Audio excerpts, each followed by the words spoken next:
How to have a conversation with ChatGPT. Hello everyone, welcome back to our channel. In today's video, I'm going to show you how you can have a voice-to-voice conversation with ChatGPT. It's super simple, so let's get started. But before we begin, make sure that you have ChatGPT installed in your mobile phone. This process can only be done in the app, so make sure that you have ChatGPT app installed in your mobile phone. Once you have installed the app, you need to simply tap on it to open. Now, once you are here, you can see the audio like icon located in the side of the microphone.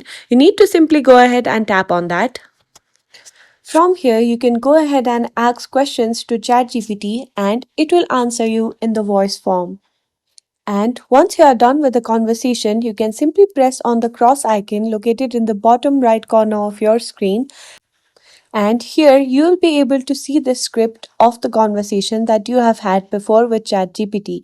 And that's it. You now know how to have voice to voice conversation with ChatGPT. If you find this video helpful, please give us a thumbs up, subscribe to our channel, and I'll see you in the next video.